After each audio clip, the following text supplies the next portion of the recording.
My girlfriend didn't show up to sign the marriage papers for the fourth time. The clerk nodded at a woman crying in the corner and said, "She was abandoned too. Why don't you two just get married?" 3 hours later, we signed our marriage certificate. 3 hours from complete strangers to legal spouses. And the strangest part of all is that this absurd, impulsive, and completely irrational decision ended up being the best decision I made in my 47 years of life. But to understand how I ended up marrying a stranger in a fit of desperation, you need to know who I was before that moment. You need to understand the silent hell that led me there. My name is Elias. I've worked as a supervisor in a textile factory for 12 years. I earn enough to live decently, pay my rent, buy food, nothing more. I've never been rich, never been the type of man who stands out in a crowd. I'm of average height, normal build, brown hair starting to turn gray at the temples, invisible to most. And after a devastating divorce 15 years ago that left me emotionally and financially broken, I learned to accept that invisibility. I learned to live alone, to expect nothing from anyone, to settle for a small, predictable existence until I met Sylvia. Sylvia was pure light, extroverted, magnetic, always surrounded by people who adored her. When she paid attention to me at that gathering of friends 2 years ago, I felt like I'd been struck by lightning. She laughed at my clumsy jokes, touched my arm when she spoke, looked at me as if I were interesting, as if I mattered. At 45, after so long feeling like my life was over, Sylvia seemed like a miracle, my second chance at happiness. She proposed marriage, not me. 6 months after we started dating, one night after dinner, she took my hands and said she wanted to make things official, that she loved me, that she wanted to build a future with me. I was euphoric. I could hardly believe it. We set a date for March of the following year.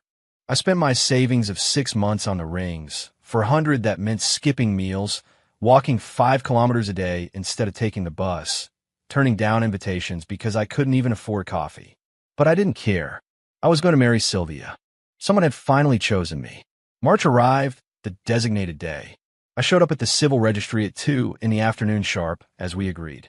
I wore my only gray suit, bought 10 years ago for my father's funeral, ironed so carefully it shone, shoes polished until I could see my nervous reflection in them, the rings in my pants pocket, touching them every 30 seconds to make sure they were still there. Documents perfectly organized in a manila envelope. Everything ready, everything perfect, except Sylvia didn't arrive. I waited an hour, watching every person who entered. 2 hours, checking my phone every minute. At 4 in the afternoon, when the civil registry was about to close, I received her call. She was crying so hard I could barely understand her. Her mother had suffered a heart attack. She was in the hospital. She had to run. She begged me to forgive her. Of course I forgave her. What kind of monster doesn't forgive a medical emergency? We rescheduled for June. June arrived. Same civil registry, same gray suit, same rings that were still in my pocket, unfulfilled in their purpose, same stupid hope beating in my chest.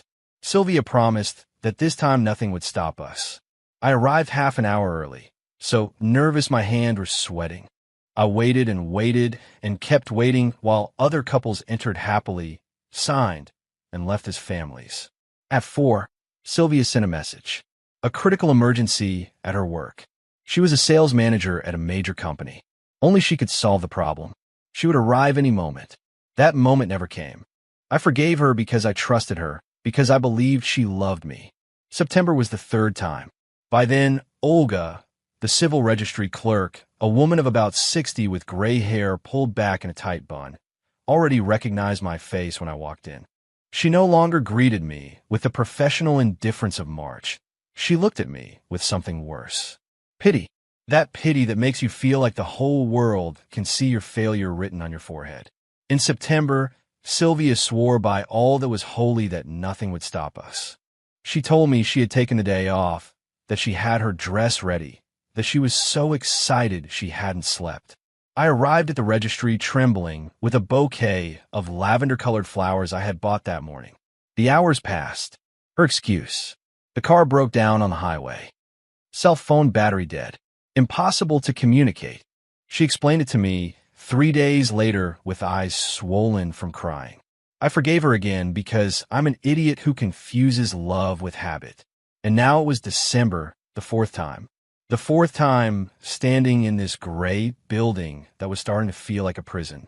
The fourth time wearing the same suit that already smelled of accumulated desperation. The fourth time carrying the rings that had lived for 9 months in my pocket without seeing the light of day. It was 3:20 in the afternoon.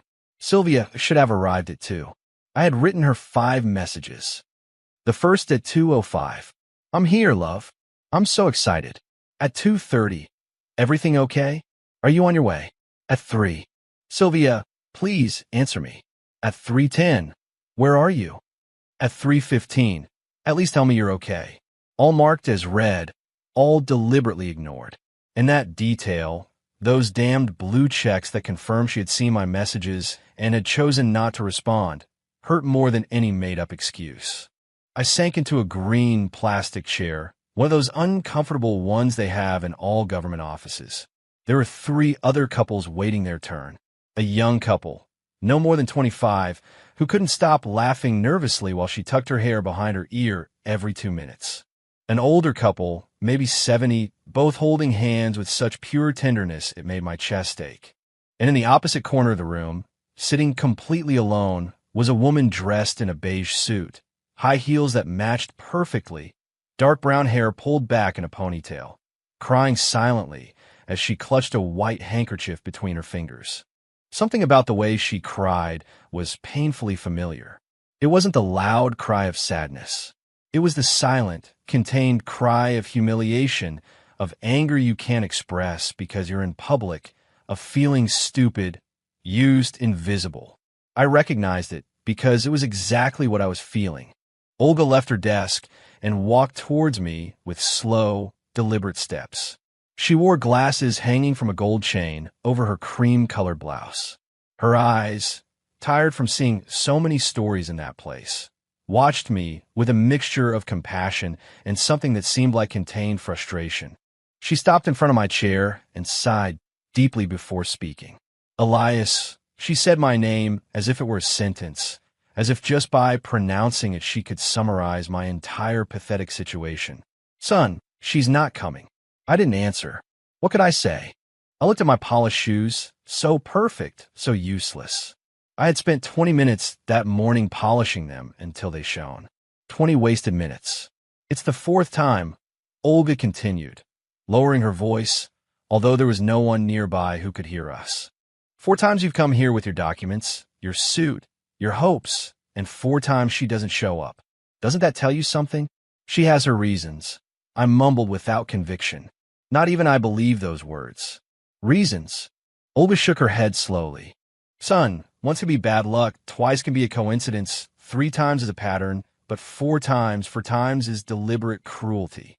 Her words pierced my chest like needles because she was right. Deep down, I'd always known, but hearing it said out loud by someone else made it real in a way I could no longer deny. She's using you, Olga continued, and her tone was no longer one of pity, but of genuine indignation. I don't know for what, I don't know why, but nobody does this 4 times by accident. Nobody who truly loves you would put you through this humiliation over and over again. I felt something break inside me, not dramatically, not with tears or screams. It was more like a rope that has been stretched too tight for too long and finally snaps with a silent crack. All those excuses I had accepted, all those justifications I had repeated to myself for months, crumbled at once. Olga was right. Sylvia was using me, and I had been too cowardly or too desperate to admit it. And what am I supposed to do? I asked, and my voice sounded smaller than I intended. Give up. Accept that I'm going to die alone. Olga looked towards the woman crying in the corner, then at me, and something strange crossed her face. It was an expression I couldn't decipher at that moment. She seemed to be considering something, weighing an absurd idea in her head. That lady, she said finally, gesturing with a subtle nod towards the woman in the beige suit. Her name is Diana. She got here at 2 in the afternoon, just like you. Her fiancé didn't show up either. First time I've seen her. But I recognized that face. It's the same face you've had 3 times before, the face of someone who just realized they were a fool. I didn't understand where she was going with this. I looked at Diana again. From my angle, I could see her profile. She was probably around 42 or 43. Delicate features, though swollen from crying, a rigid posture, as if keeping her back straight was the only thing preventing her from falling apart completely. And I asked, not understanding the point. Olga leaned towards me and lowered her voice even more. You two are here, both with all the necessary documents, both with available witnesses, both dressed appropriately, both just having been humiliated by people who clearly don't deserve you. She paused significantly. What if you just get married? I froze. For several seconds, my brain couldn't process what I had just heard. I thought I had misunderstood or that Olga had lost her mind after so many years working in that place, seeing happy and unhappy marriages alike. What? I finally managed to articulate. Get married. Olga repeated with complete naturalness, as if she were suggesting we order coffee. You both need a spouse for whatever brought you here 4 times in your case, and who knows how many in hers. You're both adults. You're both in your right minds. You both have everything ready. Why not? Because I don't know her, I said, and my voice sounded hysterical, even to my own ears. Because she's a complete stranger. Because that's insane. More insane than coming here 4 times to wait for someone who's lying to you. Olga retorted, raising an eyebrow. More insane than wasting 2 years of your life and $400 on rings for someone who doesn't even have the decency to cancel properly? I had no answer for that because, again, she was right. The twisted logic of her suggestion was starting to make its way into my shattered mind. At least ask her, Olga insisted. What do you have to lose? You've already lost your dignity. 4 times. You've already lost your time, your money, your hopes. What more can life take from you that it hasn't already taken? I just stared at her, not knowing what to say. Part of me wanted to get up and leave that place and never come back. But another part, a dark and desperate part that had grown over these 2 years of constant humiliation, whispered, why not? Why the hell not? Think about it. Olga said, straightening up. You have until 4:30. After that we close, and you'll have to come back another day. Or you can make a decision today, a decision that's at least in your hands, not in the hands of people who treat you like trash. She walked away, back to her desk, leaving me with that impossible idea swirling in my head like a fly trapped in a jar. I looked at Diana again.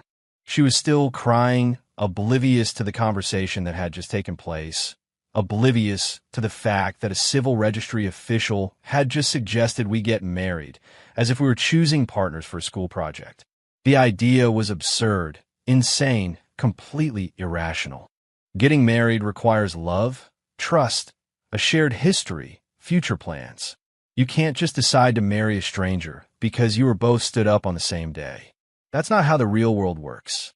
But then I thought about Sylvia, about her excuses, her broken promises, about how she had read my 5 messages today and hadn't had the basic decency to respond, even with a lie.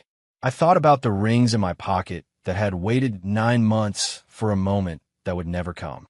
I thought about Olga's pitying looks during 4 consecutive visits. I thought about going back to my empty apartment tonight again and having to explain to my coworkers on Monday why I still wasn't married after taking the day off specifically for that.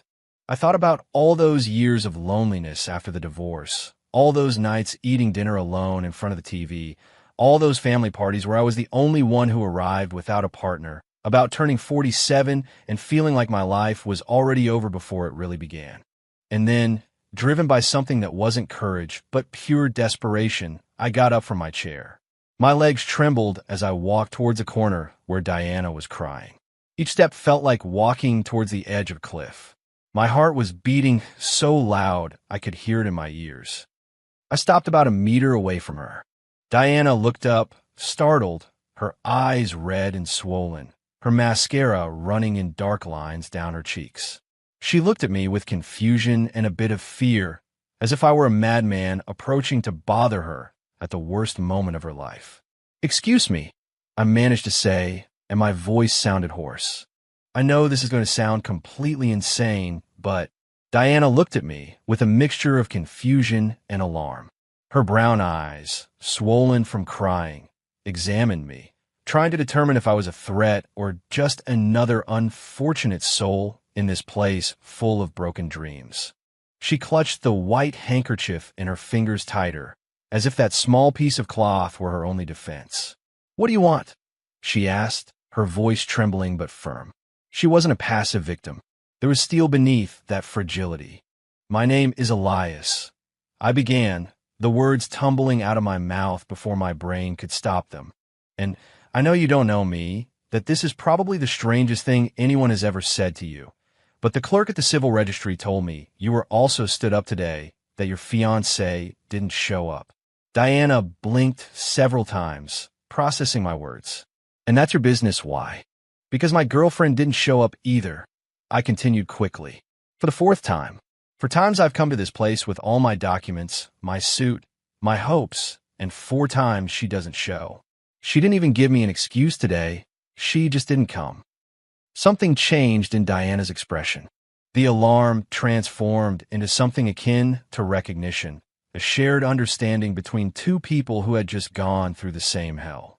"I'm sorry," she said finally, and it sounded sincere.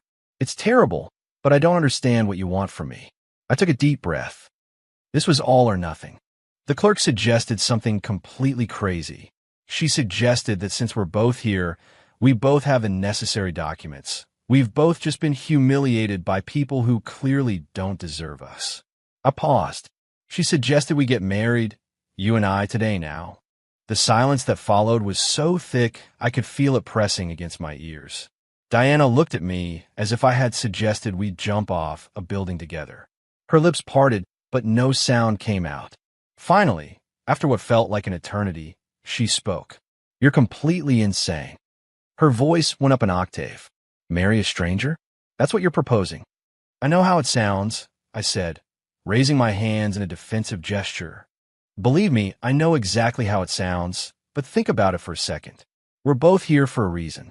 We both needed to get married today for something important enough to go through all this, and we were both betrayed by people who didn't value us."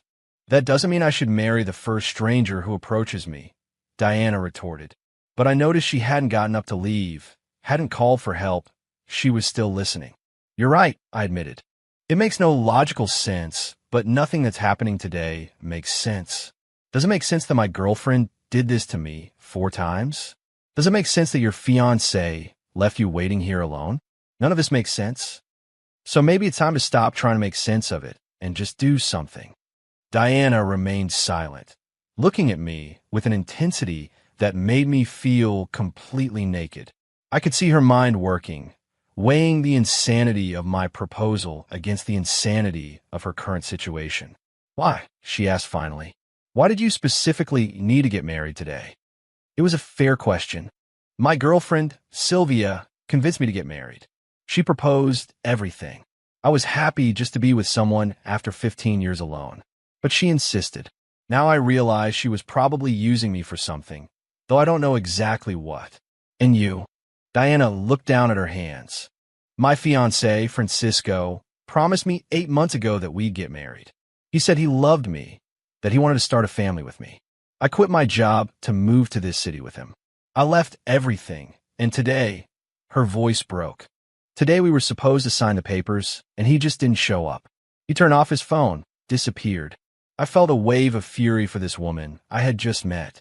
Francisco was a coward, a scumbag who had made her leave her entire life behind only to abandon her." "You quit your job?" I asked. "I was an accountant at a major firm in Guadalajara," Diana explained, her voice tired. "Good salary, stability, friends, my own house. Francisco convinced me to sell everything and move here because we were supposedly going to start a life together. And now I'm here in a city where I don't know anyone, without a job, living in a rented apartment I can't afford alone, waiting for a man who used me and discarded me. The injustice of her situation hit me like a punch. At least I had my job, my routine, my apartment. Diana had bet everything and lost. You need legal stability, I said slowly, beginning to understand. Documents that prove established residency here. Maybe for a new job or to stay in your apartment. Diana nodded slowly. The rental agreement requires that at least one of the tenants be married or have significant guarantees. Francisco was the primary tenant. Now that he's gone, the landlord can evict me at any time.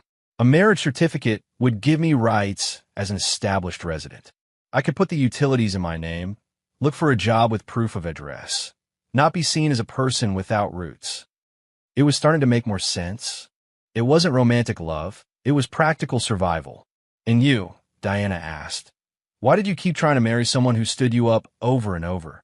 I sat down in the chair next to her without asking permission. We had already crossed all normal boundaries of courtesy anyway. Because I'm an idiot, I said honestly. Because after my divorce, I convinced myself that no one would ever love me again. I'm 47. I work in a factory. I'm not particularly interesting. When Sylvia paid attention to me, I clung to that feeling like a drowning man to a life raft. I ignored all the warning signs because I was too afraid to be alone again. That doesn't make you an idiot, Diana said softly. It makes you human.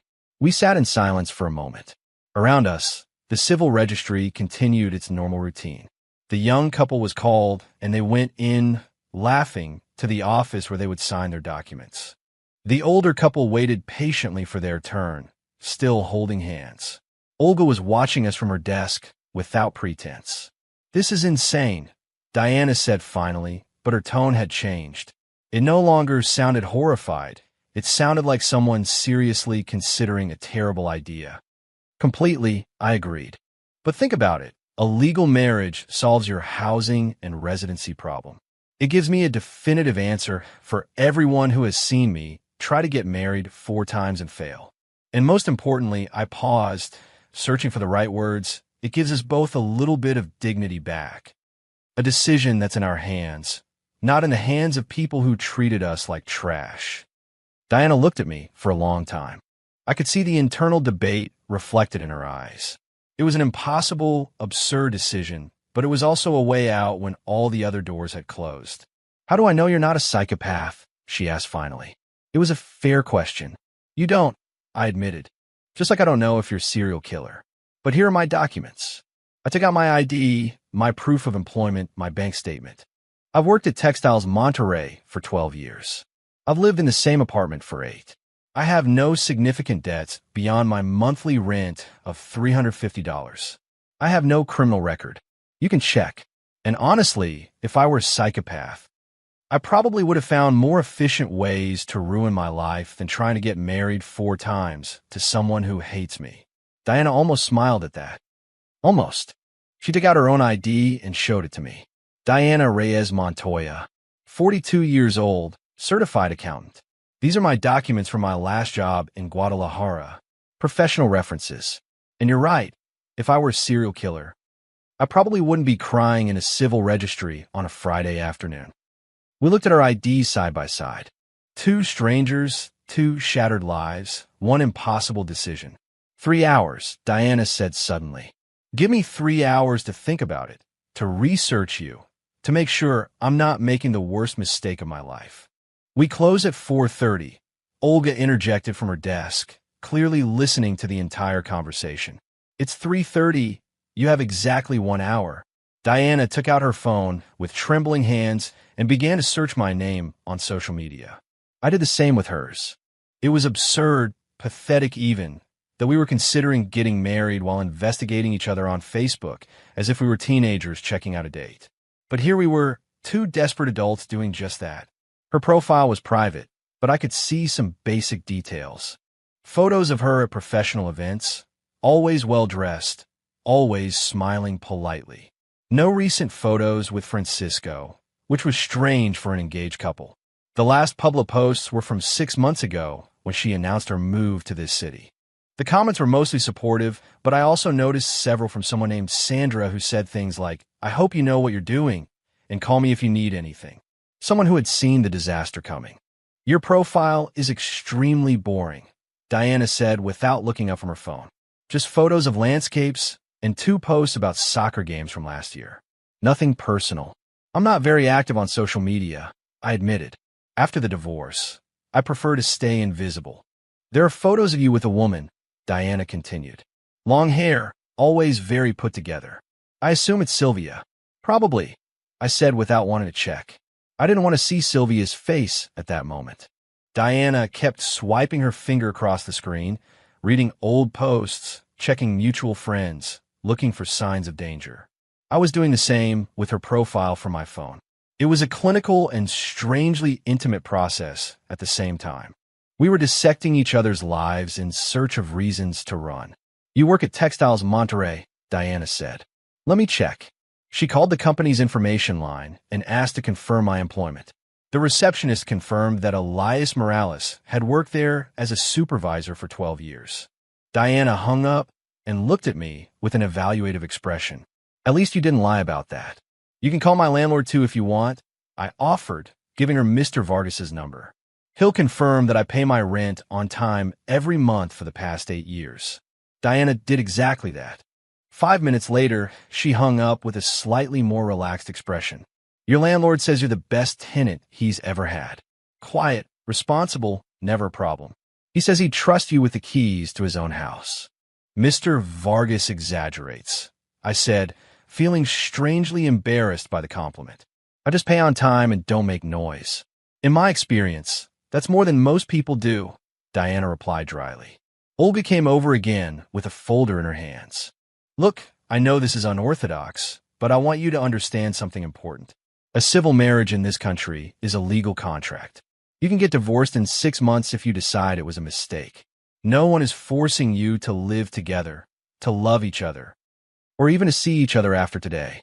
But it gives you immediate legal rights, civil status, modest tax benefits, the ability to make medical decisions if one of you gets sick, access to shared bank accounts if you so choose. Are you trying to convince us? I asked incredulously. I'm giving you information, Olga corrected. I've been working here for 30 years. I've seen marriages that seemed perfect fall apart in months. I've seen couples who barely knew each other build beautiful lives together. Love doesn't come with guarantees. No matter how you start, at least you would be entering into this with realistic expectations and brutal honesty. Diana stared at the documents Olga had placed on the table. Official forms with blank spaces waiting for names, signatures, witnesses. So simple, so terrifyingly simple. My sister Sandra is going to think I've lost my mind, Diana murmured. Is your sister here in the city? I asked. No, she lives in Puebla, but she's been calling me all afternoon. She knows today was the wedding. She knows Francisco disappeared. I haven't answered because I don't know what to tell her. Diana looked at her phone, which was vibrating again with another message from Sandra. If I tell her I married a stranger at the civil registry 3 hours after being stood up, she'll come personally to drag me back to Puebla. My coworkers are going to react similarly, I admitted. They already ask me every Monday why I'm still not married after taking days off for it. And what will you tell them? That you met someone at the civil registry and got married impulsively? Technically, it would be the truth, I said, shrugging. I'll just omit the part where we met an hour ago. Diana made a sound that could have been a laugh or a sob. It was hard to tell. This is insane, completely insane. Yes, I agreed. So are we going to do it anyway? We looked at each other directly for the first time since this absurd conversation began. Really looked. I saw an intelligent, clearly professional woman who had been used and discarded by someone who didn't deserve her time or her trust. I saw strength beneath the vulnerability. I saw someone who had lost everything but hadn't completely given up. I don't know what she saw in me. Probably a tired, middle-aged man with wrinkles around his eyes and premature gray hair. Someone who had been foolish enough to be deceived 4 times in a row. But also someone who had come here 4 times, which meant I didn't give up easily, that I was persistent, albeit stupidly persistent. I need rules, Diana said finally. If we're going to do this, I need clear rules from the beginning. I agree, I said, feeling a spark of something that could have been hope or could have been just more disguised desperation. Diana took a deep breath, organizing her thoughts like the meticulous accountant she was. First rule, this is a marriage of mutual convenience, not a real marriage. We sleep in separate places, live separate lives, no romantic expectations. Agreed, I said immediately. Second rule, total honesty. If either of us meets someone else, if the situation changes, if this stops working, we say it directly. No lies, no excuses, no disappearing like cowards. Third rule, Diana continued. We split expenses equally if we share anything. I'm not looking to be supported or to support anyone. We're equal partners in this. Fourth rule, I added, mutual respect. No matter what happens, we treat each other with basic dignity. We've had enough humiliation for one day. Fifth rule, Diana said, and her voice became softer. After 6 months, we evaluate. If this isn't working, we get divorced civilly, no drama, no blame, no hard feelings. And if it is working, I asked before I could stop myself.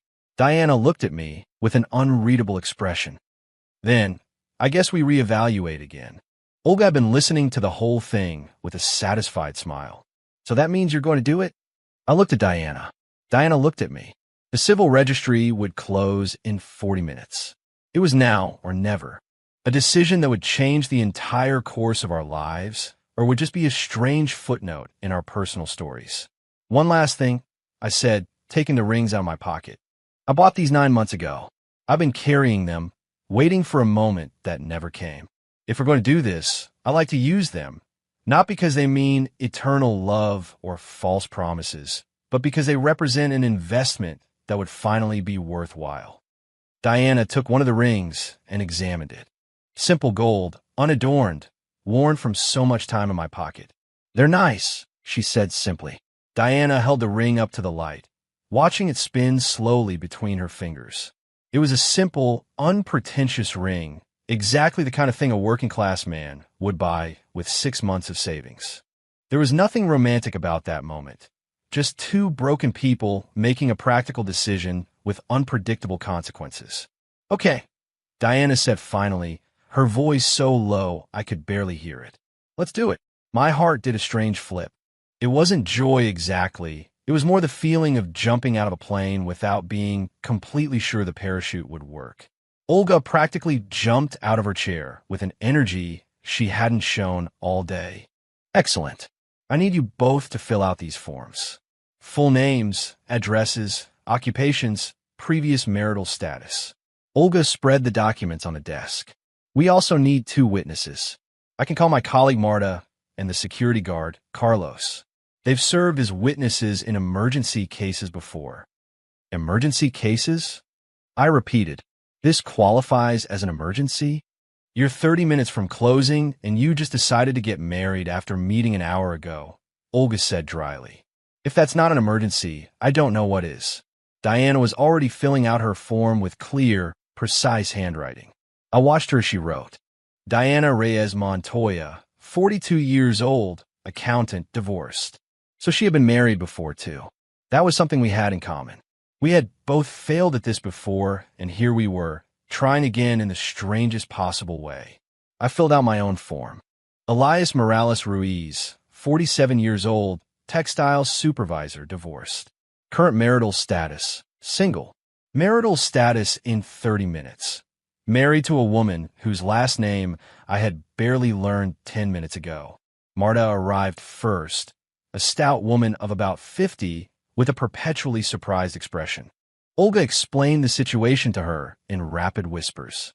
Marta looked at Diana and me as if we were circus freaks, but she nodded her head. I've seen stranger things, she muttered. Last month, we had a couple who met in the hospital emergency room and got married 2 days later. At least you have your documents ready. Carlos, the security guard, was a young man of maybe 25 who clearly didn't fully understand what he was witnessing, but was happy to help. Is it like in the movies? He asked enthusiastically. A marriage of convenience? Something like that, I said, feeling absurdly as if I were in a bad romantic comedy. Except none of this was romantic, and it barely qualified as a comedy. Olga checked our documents with professional efficiency. Everything's in order. Diana, I need your current proof of address. Diana handed it over. And Elias, your official ID. I handed it over. Olga checked everything twice, 3 times, making sure there were no errors that could invalidate the marriage later. Very well, Olga said finally. I'll take you to the office. The civil ceremony is brief. I'll ask you some standard questions. You answer affirmatively, sign the documents, exchange rings if you wish, and you'll be legally married. Any questions? Can I throw up first? Diana asked, and she wasn't entirely kidding. Her face had lost several shades of color. The bathroom is on the left, Olga said, pointing. But don't take too long, it's 4:10. Diana didn't go to the bathroom. Instead, she sat down heavily in a chair and put her head in her hands. I can't believe I'm going to do this. My mother is going to die when she finds out. My sister Sandra is going to stage an intervention. Everyone is going to think I've lost my mind. I sat down next to her. We can stop right now. You don't have to do anything you don't want to. I'll survive a fifth public humiliation. I'm used to it. Diana lifted her head and looked at me with tired eyes. It's not just about the apartment or the documents. It's that Francisco made me feel like I was worthless. Like 2 years of my life were disposable. Like I was disposable. And if I leave here today without doing anything, without making any decision, I feel like I'm proving him right. That I really am worthless. I understood exactly what she meant because I felt the same way with Sylvia. We're not disposable, I said with more conviction than I felt. We were treated like trash by horrible people, but that doesn't define us. I pointed towards the office where we were about to get married. This is us taking back control. Maybe in a strange way, maybe in an unconventional way, but it's our decision, not theirs. Diana nodded slowly. You're right. To hell with Francisco and Sylvia. This is for us. That's probably the worst premarital romantic declaration in history, I commented. Well, this is probably the worst marriage in history, Diana retorted. So it fits perfectly. We laughed. It was a short, almost hysterical laugh, but it was laughter nonetheless. In that ridiculous moment, sitting in uncomfortable civil registry chairs, about to marry a stranger, we laughed together. And strangely, that made everything seem a little less insane. All right, Diana said, standing up and smoothing down her beige suit. Let's do this before I regain my common sense. We went into Olga's office. It was a small space with cream-colored walls, a gray metal desk, a national flag in the corner, and a discreet crucifix on the wall. Marta and Carlos were already inside waiting. The older couple who had been in the waiting room were also there, having finished their own ceremony. They looked at us with curiosity. Olga positioned us in front of her desk. Diana to my left, me to her right, Marta and Carlos behind us as official witnesses. It was all very bureaucratic, very unceremonial. There were no flowers, no music, no family crying with joy, just fluorescent lights, official forms, and the hum of the air conditioner. Elias Morales Ruiz. Olga began in a formal voice she hadn't used before. Do you take Diana Reyes Montoya to be your lawfully wedded wife, to love and to respect her in sickness and in health, for richer or for poorer, for all the days of your life? I blanked for a second. It was the real question, the point of no return. I looked at Diana. She returned my gaze with a nervous but determined expression. Two strangers betting everything on an impossible decision. Yes, I do, I said, and my voice sounded firmer than I expected. Diana Reyes Montoya, Olga continued. Do you take Elias Morales Ruiz to be your lawfully wedded husband, to love and to respect him in sickness and in health, for richer or for poorer, for all the days of your life? Diana took a deep breath. Yes, I do. Do you have rings? Olga asked. I took the rings out of my pocket one last time. I gave one to Diana and held the other. We looked at each other, not sure what to do. Olga gestured for us to exchange them. I took Diana's left hand. It was cold and trembling slightly. I slid the ring onto her ring finger. It fit perfectly, which seemed like a minor miracle or a cruel coincidence of fate. Diana took my hand and placed the other ring on my finger. It also fit. 9 months waiting in my pocket, and finally they were where they were supposed to be, just on the wrong hands, or maybe the right ones. I couldn't tell anymore. By the power vested in me by the state, Olga declared, I now pronounce you husband and wife. And just like that, without a kiss, without applause, without romantic music or rice thrown in the air, Diana and I became spouses. Olga handed us the official marriage certificate with a bright red seal in the corner. Marta and Carlos signed as witnesses. The whole process took less than 15 minutes. 15 minutes to legally change the course of our lives. We left the civil registry at 4:40 in the afternoon. The sun was still shining outside. The traffic was moving at its normal pace. People were walking down the streets with no idea that two strangers had just made the most impulsive decision of their lives. Diana held her copy of the marriage certificate as if it were a bomb that could explode at any moment. "So," I said, standing on the sidewalk, not sure what to do now. "We're officially married." "We're officially insane," Diana corrected. But she didn't sound regretful. She sounded stunned. "And now what? Do we say goodbye? Do we see each other in 6 months for the divorce? Do we go out to dinner like a normal couple?" The mention of food made my stomach growl loudly. I hadn't eaten anything since breakfast, too nervous for the ceremony I was supposed to have with Sylvia. "Honestly, I could eat something," I admitted. "Are you hungry?" "I haven't eaten in 2 days," Diana confessed. "I've been too anxious, but yes, food sounds good. Is there anywhere nearby?" There was a small family restaurant 2 blocks from the civil registry. Nothing fancy, just decent homemade food at reasonable prices. The kind of place I ate at when I didn't feel like cooking. We walked there in uncomfortable silence, each processing what we had just done. The restaurant was half empty. The lunch rush had already passed. We sat at a table by the window. The waitress, an older woman named Lupita, according to her name tag, brought us menus and water without asking.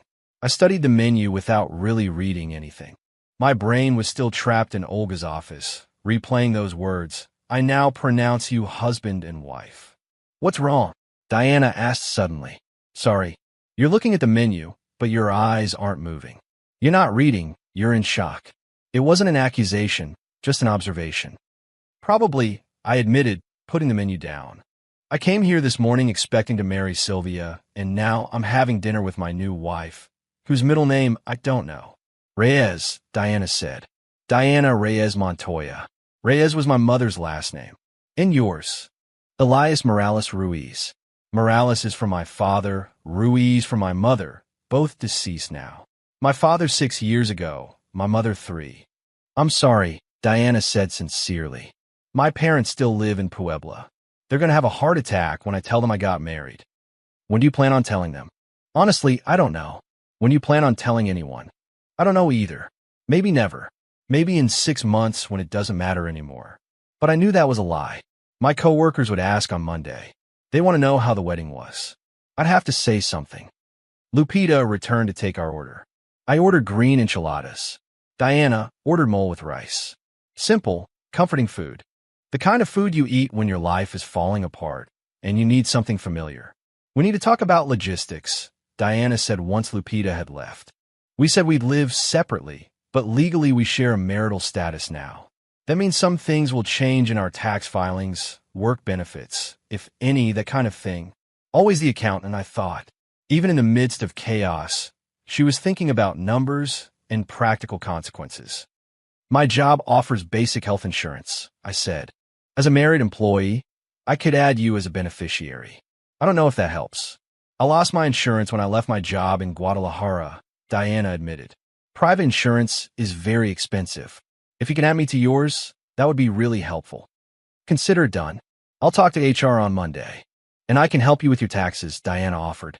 "If we file as a married couple, you'll probably get a better return next year. I can prepare everything for free." We were negotiating the terms of our marriage as if it were a corporate merger. It was absurd and strangely appropriate at the same time. The food arrived. We ate in silence for several minutes, both too hungry to talk.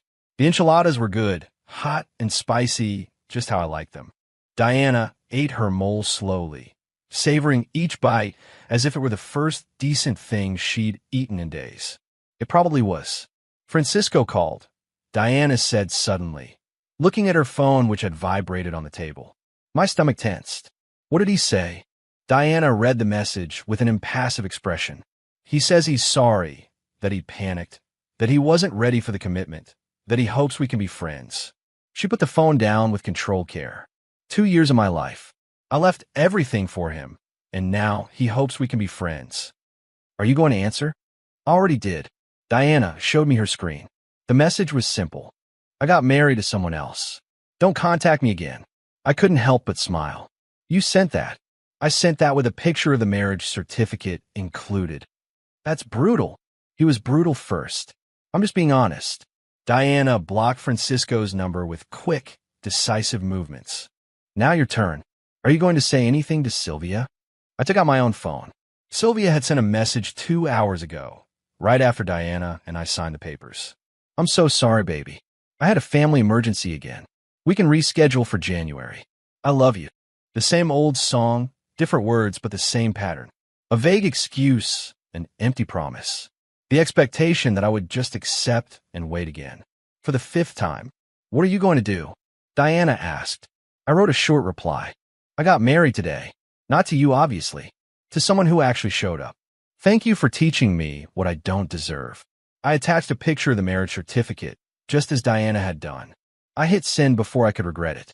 Diana and I exchanged glances over our half-empty plates. Two people who were complete strangers 4 hours ago. Now we were accomplices in the same shared madness. We should probably exchange phone numbers, Diana said practically. You know, if we need to contact each other for something legal or emergencies. Good idea. We exchanged numbers and saved them. My contact list now, said Diana, wife. The words looked strange on the screen. Unreal. We should also decide how we handle questions from other people, Diana continued. If someone asks how we met, what do we say? The truth. The truth makes us sound insane. We are insane, I pointed out. But you're right. We need a more digestible story.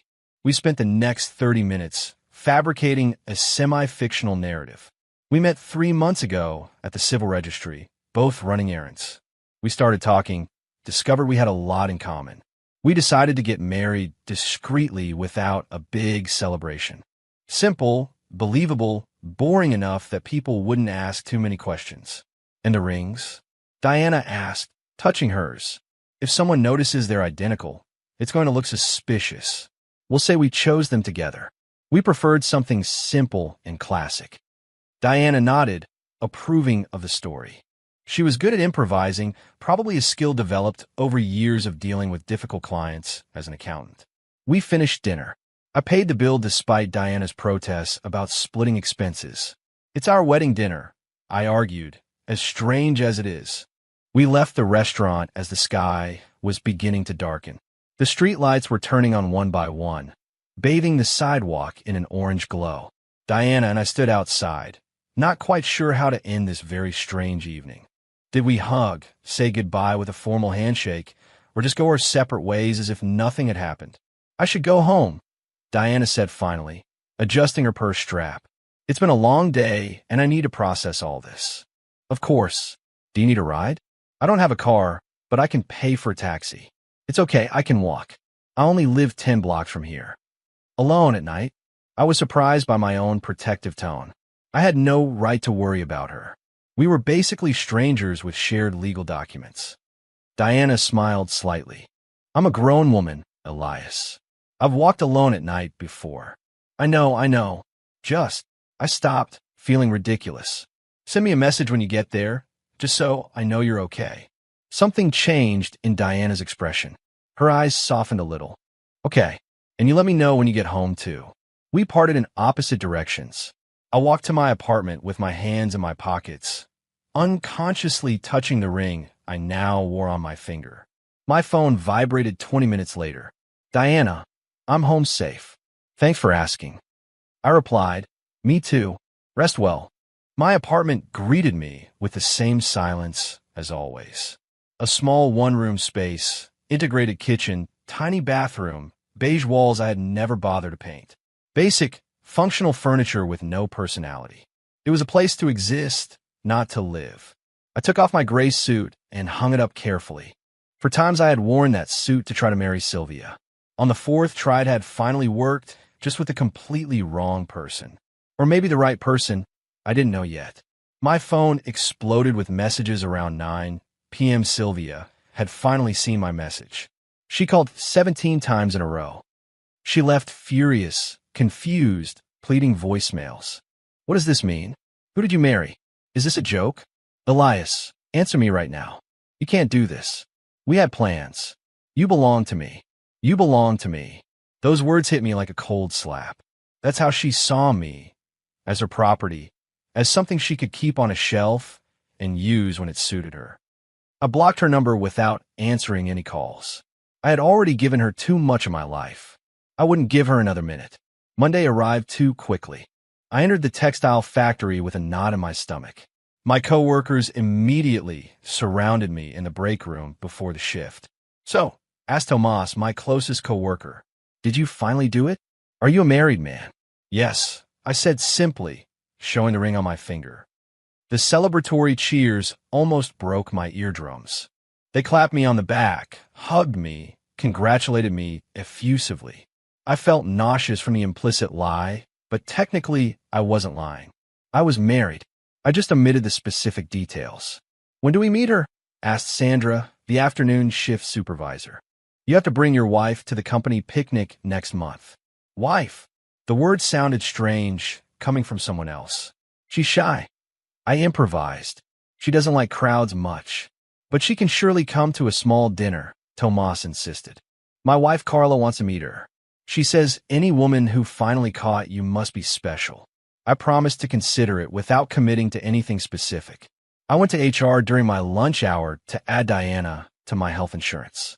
The representative, an efficient woman named Patricia, processed the paperwork without much questioning. I'll need a copy of your marriage certificate and her ID, Patricia said. I sent a message to Diana asking for a picture of her ID. She replied in 5 minutes with the image and a message. Everything okay? All good. Just adding you to the insurance. How's your day going? I had a job interview this morning. Medium-sized accounting firm. I think it went well. I was genuinely happy for her. Diana deserved stability after what Francisco had done to her. That's excellent. Let me know how it goes. Patricia noticed the smile on my face as I wrote. Newlyweds, she said with a knowing tone. You can tell by how you smile when you message her. I didn't correct her. I let her assume what she wanted. That night, Diana called me. Not a message, a real call. My heart sped up for no apparent reason when I saw her name on the screen. Hello. I answered. Hi. Sorry to call without warning. It's just that I need to ask you something. Sure, tell me. I got the job, Diana said, but she didn't sound completely happy. I start next Monday. Good salary, benefits, opportunity for growth. It's perfect. That's fantastic, Diana. Why don't you sound excited? Because they asked me if I had reliable transportation. I said yes because I didn't want to lose the opportunity, but the truth is I don't have a car. Francisco took his when he disappeared. The bus takes 2 hours with 2 transfers to get to that office. Where is it? She gave me the address. It was 20 minutes from the factory where I worked. I can take you. I offered before thinking about the implications. What? We said we'd live separate lives. I know, but this is practical. I work near there. I can pick you up in the mornings, drop you off at your office, then go to my job. We'd both save time and money on transportation. Diana was silent for a long time. That would mean seeing each other every day. I'm not sure that's a good idea. It doesn't have to be awkward. Just 2 people carpooling like co-workers. Co-workers who are married, Diana pointed out. Technical details, I said, trying to sound lighthearted, though my heart was pounding. I didn't understand why the idea of seeing Diana every morning made me nervous and something like anticipation. Let me think about it, Diana said. I'll let you know tomorrow. But she didn't wait until tomorrow. She messaged me at 11 p.m. Okay, I accept your offer. But you pay for gas 1 week and I pay the next. No old-fashioned chivalry. I smiled alone in my dark apartment. Deal. The following days we established a strange routine. I'd pick up Diana every morning at 7.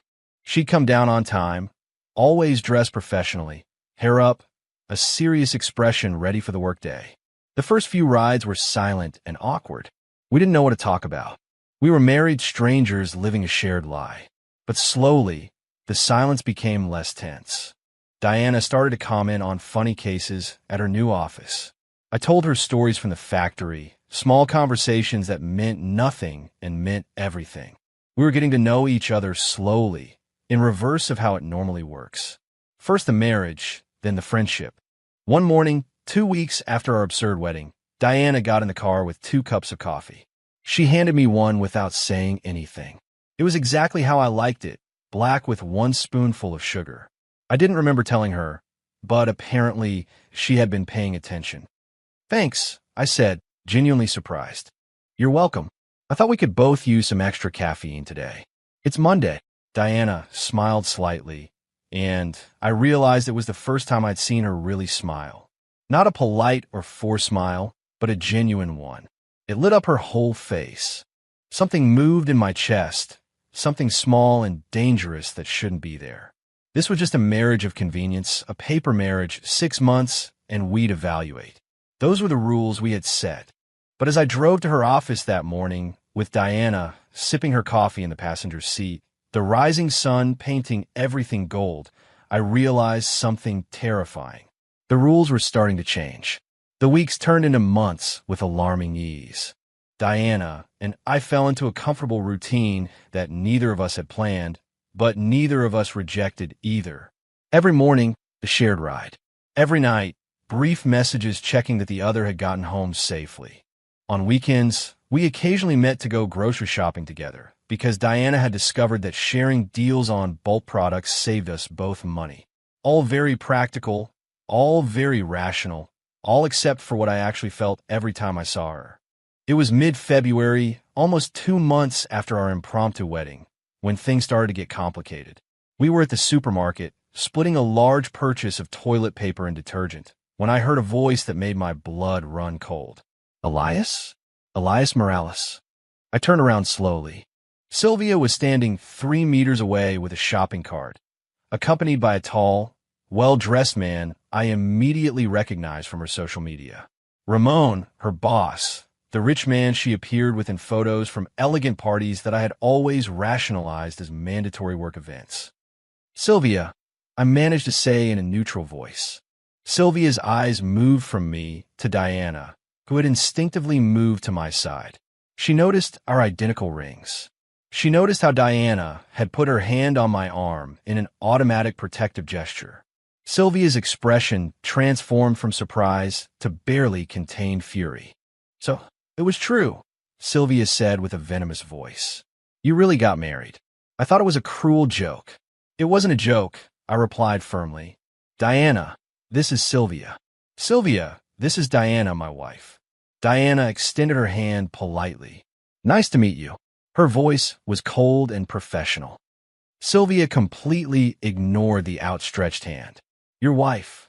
Sylvia repeated with toxic disbelief. After 2 years together, after everything we shared, you marry a complete stranger in less than 2 weeks. 4 times, I said, and I felt the accumulated rage of months finally find its voice. You made me wait 4 times at the civil registry. 4 times you left me standing there like an idiot, while everyone looked at me with pity. And you didn't even have the decency to give a real excuse the last time. You just didn't show up. I had my reasons, Sylvia began, but I interrupted her. Reasons like him? I pointed to Ramon, who had so far remained silent with an uncomfortable expression. How long, Sylvia? How long were you with him while you made me believe we had a future? Ramon finally spoke, his voice deep and guilty. Look, buddy, this is complicated. Don't call me buddy. I cut him off. And no, it's not complicated. It's quite simple, actually. You two were together while she was using me for something. I still don't know exactly what for, but it doesn't matter anymore. The important thing is I'm not part of it anymore. Sylvia took a step forward, her eyes shining with tears that I knew were more from frustration than sadness. You know what, Elias? You were always too boring, too predictable, too little for me. You were never going to be enough. I kept you around because you were convenient, because you were reliable like a faithful dog, but I never really loved you. Her words should have shattered me. 2 months ago, they would have. But now, standing next to Diana in that ordinary supermarket, I felt only a profound relief. Relief at having escaped. Relief at not being tied to someone capable of such cruelty. Thank you for your honesty, I said calmly. You should have had it 2 years ago, and we would have saved each other a lot of time. Now, if you'll excuse us, We have shopping to finish. I took the hand of Diana, my paper wife who was becoming more real every day, and we started to walk away. But Sylvia wasn't finished. "This won't last," she shouted behind us. "Rebound marriages never last. I bet you'll be divorced in 6 months, and you'll be alone again, where you always should have been." Diana stopped. I felt her hand tense in mine. I thought she would keep walking, that she would ignore Sylvia's venom, but instead she turned around with a lethal calmness I had never seen in her. "You're right about one thing," Diana said with a clear, firm voice. "Marriages based on lies don't last. That's why yours with Ramon will probably fail too. Because if he cheated on you with her while he was with Elias, what makes you think he won't cheat on you with someone else? Betrayal is a pattern, not an isolated event." Ramon visibly paled. Sylvia opened her mouth to reply, but no sound came out. Diana continued relentlessly. "But our marriage, however unusual its beginning, is built on brutal honesty and mutual respect. Two things you clearly don't understand. So don't project your toxicity onto our relationship. Work on yours, if it even really exists." Diana took my hand again, and this time we did walk away. Sylvia and Ramon were left frozen in the middle of the cleaning products aisle, speechless and defeated. I didn't look back. I didn't need to. They no longer had power over me. We finished our shopping in silence, paid, split everything as we always did, and loaded the bags into the car. Only when we were sitting inside with the doors closed did Diana finally speak. "I'm sorry if I overstepped," she said, looking at her hands. "It wasn't my place to defend you like that. Technically, I have no real right over your past life." "Oh, Diana," I interrupted her. "Thank you. No one has ever defended me like that. It meant a lot." Diana looked at me with those brown eyes that had gone from being unknown to familiar in 2 months. "She was horrible. The way she spoke to you, as if you were disposable, it made me so angry." "Why?" I asked, though I think I already knew the answer, or hoped I knew it. "Because you're a good person, Elias. You deserve to be treated with basic respect." "And why?" Diana stopped, biting her lower lip as she did when she was nervous. "Because in these 2 months, I've gotten to know you more than I expected. And you're not boring or predictable. You're stable. Yes, reliable, absolutely. But those are virtues, not flaws." Sylvia was an idiot for not seeing it. My heart was beating so hard I was sure Diana could hear it. "You know what I discovered?" I said slowly. "That I care more about your opinion than Sylvia's. That your good morning messages mean more than all the I love yous she never really felt. That these 20-minute rides every morning are the best part of my day." Diana didn't answer immediately.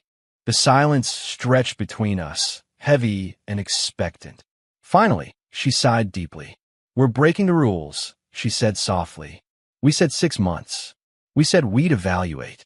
We said there would be no romantic expectations." "I know, but the rules are already broken, aren't they?" Diana looked at me directly. "For both of us?" "Yes," I admitted. "For me, at least for weeks." "For me too," Diana confessed. "I think since the coffee, when you remembered how I like it without me telling you. It was a small detail, but it meant you were paying attention. That you cared." We sat there in the supermarket parking lot. 2 people who had started as desperate strangers and were becoming something completely different, something unexpected, something real. "And now what?" I asked. "What do we do with this?" "I guess we do what we said we'd do," Diana replied with a small smile. "We evaluate, we talk honestly, we decide if we want to change the terms of our agreement." "And what would the new terms be?" Diana took my hand, intertwining her fingers with mine. "That we try this for real? Not as a marriage of convenience, but as a real marriage. No expiration date, number 6-month evaluation, just 2 people who are getting to know each other and want to see where this goes." "That terrifies me," I admitted. "Me too, but I think it's worth the risk. Don't you?" I looked at this extraordinary woman who had come into my life in the most absurd way possible. Diana, who was strong when I was weak, who defended me from my past demons, who brought me coffee exactly how I liked it, who turned routine 20-minute trips into the best moments of my day. "Yes," I said finally, squeezing her hand. "It's completely worth the risk." We kissed right there in the supermarket parking lot, between bags of toilet paper and discounted detergent. It wasn't a dramatic, perfect movie kiss. It was clumsy and nervous and real. And it was perfect precisely because of that. But life is never as simple as we'd like. A week after the encounter with Sylvia, I received an unexpected call. It was Hugo, a lawyer who worked in the same building where Diana had her office. We had met him casually when Diana consulted him about some tax issues.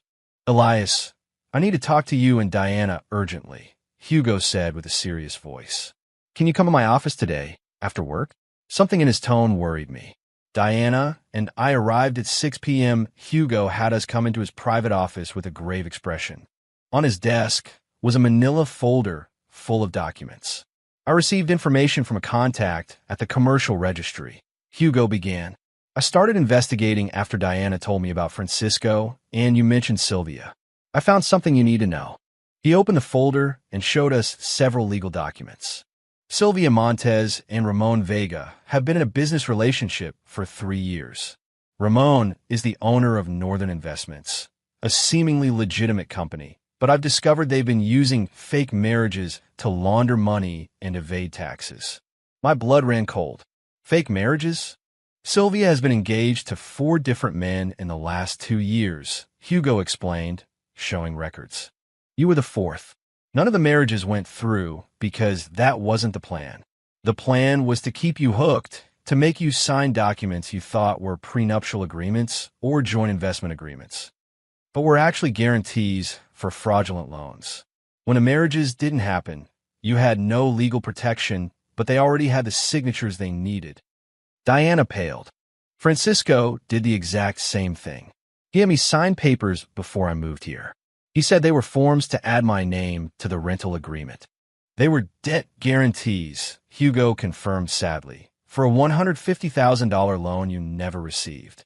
If Francisco doesn't pay, and he won't because the company has already intentionally gone bankrupt, the creditors will come after you." "But we're not married," I said, trying to understand. "We had no legal protection, as you said." "Exactly. That's why the scheme worked.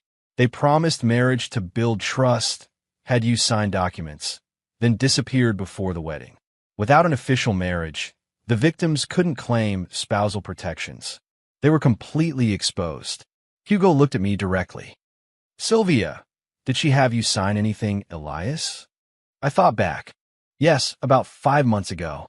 She said it was a contract to rent a commercial space together, a small investment for our future.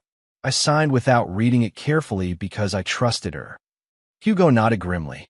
"I need to see that document. It's probably another ghost loan. You could be in debt for thousands of dollars without knowing it." The weight of the betrayal hit me like a hammer. Sylvia hadn't just played with my emotions. She had used me to commit fraud. The 4 times she didn't show up weren't cowardice or whim. They were calculated. They kept me hooked long enough to exploit my trust, but not long enough to give me legal protection. "There's a way to protect yourselves," Hugo said, looking at both of us. "Your marriage, although it started as a marriage of convenience, is completely legal. As spouses, you have certain protections. Marital assets are partially shielded from individual debts incurred before the marriage. But we need to act fast. I need you to give me copies of all the documents you signed with Sylvia and Francisco, and we need to report this to the tax authorities." The following weeks were a whirlwind of legal meetings, statements to authorities, interviews with financial investigators. Hugo guided us through everything with professional patience. We discovered that Sylvia and Ramon had scammed a total of 13 people with variations of the same scheme. Francisco turned out to be another operator in the same network. Diana and I were the only victims who had taken an unpredictable action, marrying someone else. That impulsive and absurd decision at the civil registry, that marriage of desperation between 2 strangers, had accidentally saved us from devastating financial consequences. The guarantees we had signed couldn't be fully executed because our marital status had changed before the fraudulent loans were activated. We would still face some legal problems, but nothing compared to what it would have been. "The irony is beautiful," Diana commented one night as we reviewed documents in my apartment. which was now technically our apartment since she had officially moved in after we decided to try this for real. We got married out of desperation, and it ended up being the best tactical decision possible. It wasn't just tactical, I said, taking her hand. Maybe it started that way, but it turned into something more. Diana smiled. That genuine smile she now gave me daily. You're right. The tactical part was just a convenient excuse for our brains that didn't want to admit we were taking a huge emotional risk. 3 months later, in May, Hugo called us with news. The public prosecutor's office has filed formal charges against Sylvia, Ramon, and Francisco. Fraud, tax evasion, document forgery. They're facing between 8 and 12 years in prison if convicted. And with the evidence we've gathered from 13 different victims, a conviction is almost certain. I felt a cold satisfaction. It wasn't revenge exactly, it was justice. Sylvia had treated me like disposable trash, had played with my emotions, had tried to ruin me financially. Now she was facing the consequences of her actions, not because of my direct intervention, but because the authorities were doing their job. And us? Diana asked. We're completely free, Hugo confirmed. The guarantees you signed have been invalidated by the court. You owe nothing, you're clean. You can move on with your lives. Diana and I left Hugo's office that afternoon with a sense of closure I didn't know I needed. The dark chapter was over. Sylvia and Francisco would pay for their crimes. We were free. You know what I want to do? Diana said as we walked to the car, holding hands. What? I want to renew our vows. Not because the original marriage doesn't count, but because I want to do it again, choosing you consciously, not out of desperation, but out of love. My heart expanded in my chest. Love. Diana stopped in the middle of the street and looked at me directly. Yes, Elias. Love. I love you. I know it sounds ridiculous after only 5 months, and I know we started in the strangest possible way. But I love you. I love your stability that Sylvia called boring. I love your reliability that she despised. I love how you bring me coffee in the mornings and how you always ask if I got home okay. Even though we live together now, I love that you defend me and that you let me defend you. I love that we turned something absurd into something beautiful. Tears were running down my cheeks without me being able to stop them. I love you too, Diana. For weeks, maybe months, but I was afraid to say it because it sounded impossible. How can you love someone you met this way? I think the way we met doesn't matter as much as what we built afterward, Diana said, wiping my tears with her thumbs. Some people meet in coffee shops, others on dating apps, others at friends' weddings. We met at the civil registry after being abandoned on the same day. It's our story, and I like our story. A year after that absurd Friday in December, Diana and I renewed our vows, this time with her sister Sandra traveling from Puebla, with my coworkers from the factory, with Hugo as the official witness. This time there were flowers, music, happy tears, sincere hugs. This time it wasn't a marriage of convenience, but a celebration of real love. Olga, the civil registry official who had suggested this madness in the first place, came as a special guest. I knew it would work, she whispered to me during the reception. 30 years working there, you develop an instinct. I saw something in you too that day. Desperation, yes, but also strength. I knew if you gave each other a chance, you could build something real. Thank you, I said sincerely, for seeing what we couldn't see at that moment. As I danced with Diana that night, our first official dance as a couple who chose to be together, I reflected on the impossible journey we had made. I was abandoned 4 times by the wrong person to find a right person on the 5th try. Sometimes the most painful ending is just a disguised beginning. Sometimes the most absurd decision is the wisest. Sometimes 2 broken people can come together and create something completely whole. What are you thinking about? Diana asked, her head resting on my shoulder. That it was worth it, I said honestly. Every humiliation, every pain, every moment of doubt was worth it because it led me to you. Diana lifted her face and kissed me softly.